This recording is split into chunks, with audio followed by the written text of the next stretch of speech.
Classe Abraão, a paz do Senhor. Eu sou o presbítero Luan e nós estamos estudando os livros dos profetas menores do Antigo Testamento. Essa é a lição do terceiro trimestre da Escola Bíblica Dominical da editora Betel. Nós já estudamos o livro do profeta Oséias, já estudamos o livro do profeta Joel, já estudamos o livro do profeta Amós, já estudamos o livro do profeta Obadias, já estudamos o livro do profeta Jonas, já estudamos o livro do profeta Miqueias, já estudamos o livro do profeta Naum, estudamos o livro do profeta Abacuque. E ao longo desta semana, nós estamos nos debruçando sobre a vida e o ministério do profeta Sofonias. Nós estamos nos preparando para a lição de número 10, que tem por título Sofonias, o fim está próximo. A leitura complementar sugere para o estudo de hoje o capítulo de número 3 do livro do profeta Sofonias. Nós não vamos ler todo o capítulo, mas eu quero ler o versículo 14 e o versículo 15, que diz assim: Cante, ó filha de Sião, grite de alegria, ó Israel, alegre-se e exulte de todo o coração, ó filha de Jerusalém. O Senhor retirou as sentenças que eram contra você e afastou os seus inimigos. O rei de Israel, o Senhor, está no meio de você. Você não precisa mais temer nenhum mal. Aleluia! Que palavra de esperança maravilhosa. Queridos, ao longo dessa semana, nós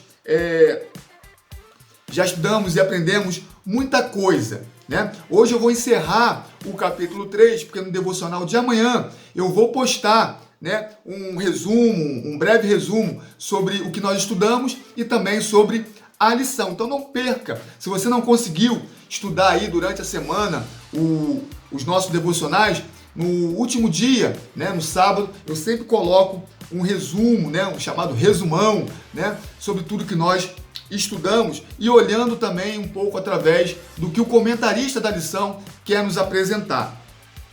Então nós encerraremos todo o capítulo 3 no dia de hoje. Então nós já estudamos ao longo desta semana, né, que o profeta Sofonias é o nono dos 12 profetas menores que nós estamos estudando ao longo desse trimestre. Ele vai profetizar durante o reinado do rei Josias e ele descende da família real, né? Ele é descendente de Ezequias. Ele vai ser classificado ou conhecido por alguns estudiosos como o profeta do dia do Senhor, porque dentre os profetas menores, ele é aquele que mais vai pregar, com mais ênfase, com mais veemência, o dia do Senhor, dando diversas características.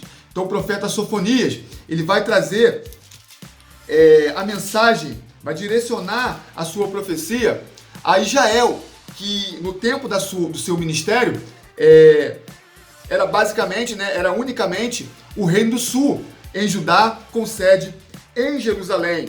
E ele vai, no seu livro, na sua mensagem, mencionar as classes sociais que estavam em apostasia, em afastamento da presença de Deus. Então ele fala dos sacerdotes, dos ministros, dos profetas, dos idólatras, né? Ele fala também dos comerciantes, ele fala daqueles que estão não se voltam para Deus, não são sensíveis à palavra de Deus. A palavra de Deus tem sido ministrada através de vários canais, né, vários meios, não somente nas igrejas, nos púlpitos, mas como no canal do YouTube, né, no Instagram, no WhatsApp.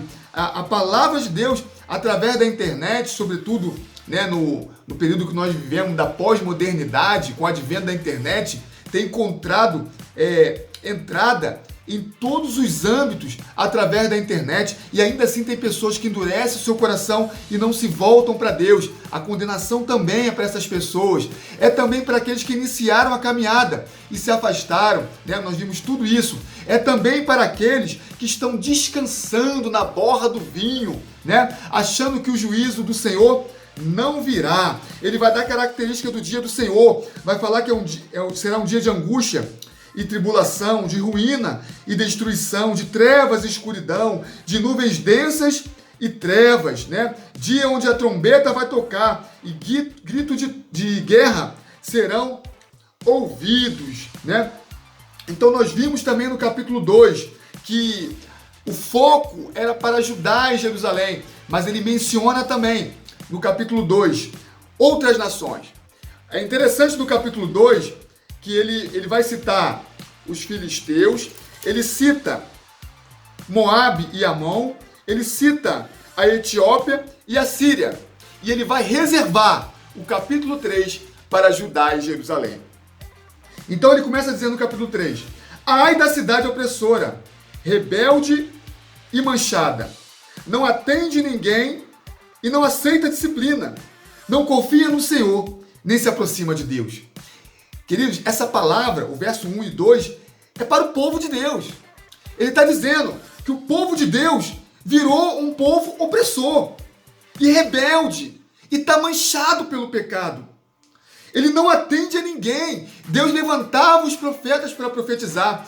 Nós vemos que, ao estudar continuamente os profetas menores, a palavra de correção de Deus ao seu povo chega a parecer repetitiva, porque o amor de Deus era tão grande que, ao ver o pecado, eles levantavam os profetas como que gritando: se conserta, se converte, volta para o Senhor.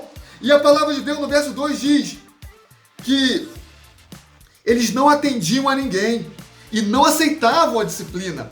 Recentemente, nosso pastor pregou num culto de Santa Ceia, né, dizendo que nós precisamos aceitar a disciplina, porque a correção do Senhor é a prova do seu amor, né? E eles também não confiam em Deus.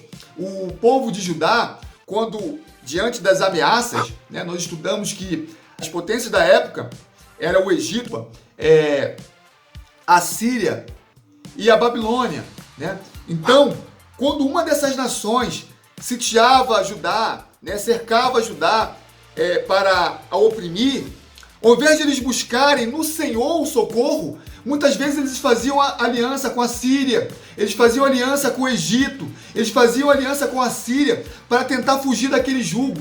Então eles não confiavam sequer no Senhor, né?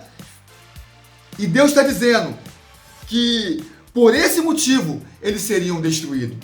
Então ele vai começar a dizer que os seus príncipes, a partir do versículo 3, os seus príncipes são leões rugidores, e os seus juízes, lobos do anoitecer, que não deixam os ossos, ou seja, são devoradores, estavam atropelando, estavam destruindo o povo e a sua cidade. Ele diz: os seus profetas são levianos e falsos. Meus irmãos, sabe o que é leviano? É a pessoa que não tem compromisso, é a pessoa que não tem responsabilidade, fala sem compromisso com a verdade. Olha que Deus está falando. Haviam falsos profetas, profetas levianos que não têm compromisso com a palavra de Deus, profetizam sem compromisso com aquilo que Deus verdadeiramente quer dizer ao seu povo. Os sacerdotes profanam o santuário. O sacerdote, ele tinha uma vida consagrada em todos os sentidos. Hoje a igreja tem uma vida consagrada no sentido de viver a palavra de Deus. Mas os sacerdotes naquela época, tinham uma vida exclusivamente voltada para Deus. Inclusive, eram alimentados para isso, eram sustentados para isso. E eles estavam profanando o santuário, porque não denunciava, né, as atrocidades que o povo tentava fazer. Eu não vou ler aqui, mas eu já li em outros devocionais, né, que o rei Acais, quando ele vai ter com o rei da Síria, ele se depara com um templo, né, com um altar, e ele entra em contato através de um mensageiro com o sacerdote para copiar aquele mesmo altar, né? E ele mesmo foi oferecer sacrifício naquele altar, e os sacerdotes não falavam nada. Determinações que contrariavam a lei de Deus, né? Eles profanavam o templo. E aí o verso 5 diz: o Senhor é justo, no meio da cidade ele não comete injustiça. Manhã após manhã ele traz o seu juízo à luz, não falha mas o injusto não sabe o que é vergonha.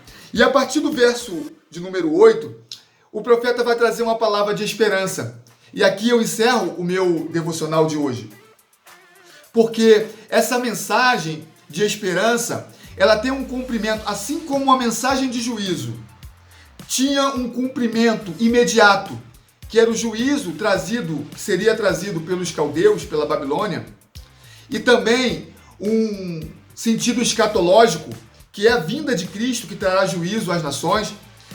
A mensagem de esperança também tinha uma aplicação imediata, que era o remanescente de Israel. Deus iria trazer de volta o povo de Judá à sua terra, né? Através do rei Ciro, dos medos e persas, Deus vai levar juízo aos caldeus e vai fazer com que o seu povo retorne a Jerusalém e vai trazer a reconstrução do templo, né? A pregação e o ensino da palavra e a restauração da sua nação, que é o que nós vamos ver mais através do profeta Ageu, que será o estudo da próxima semana. Mas também tem uma aplicação escatológica, que é a palavra do profeta Sofonias. Ela também traz esperança à igreja que aguarda a vinda de Cristo. Assim como os remanescentes de Israel entrariam novamente em Jerusalém, aleluia, louvado seja o nome do Senhor.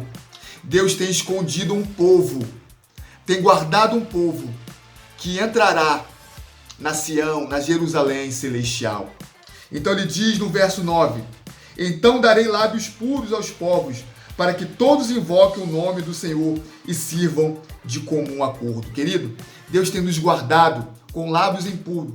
Ele tem nos purificado através do teu Santo Espírito, não somente para louvar, mas também para servir. Aqui diz a palavra, para que todos invoquem o nome do Senhor e sirvam de comum acordo. A comunhão da igreja em servir ao Senhor agrada a Deus. Aleluia, louvado seja o nome do Senhor.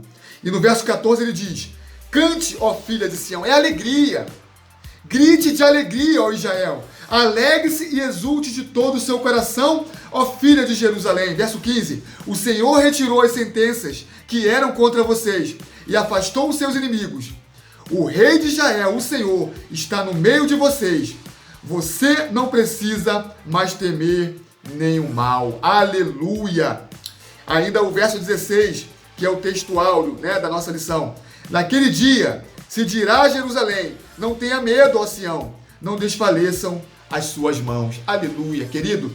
Ainda no tempo de hoje, naquele tempo, o profeta Sofonias profetizava o que Deus iria fazer através de Ciro.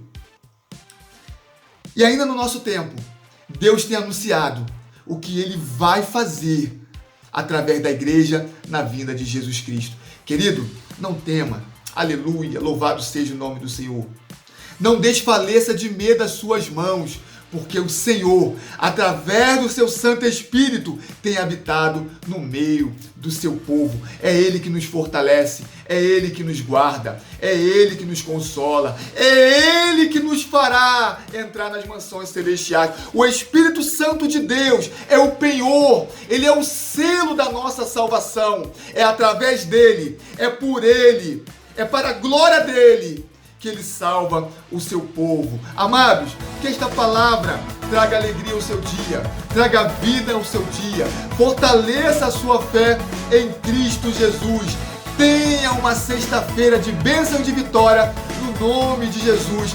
Que Deus te abençoe.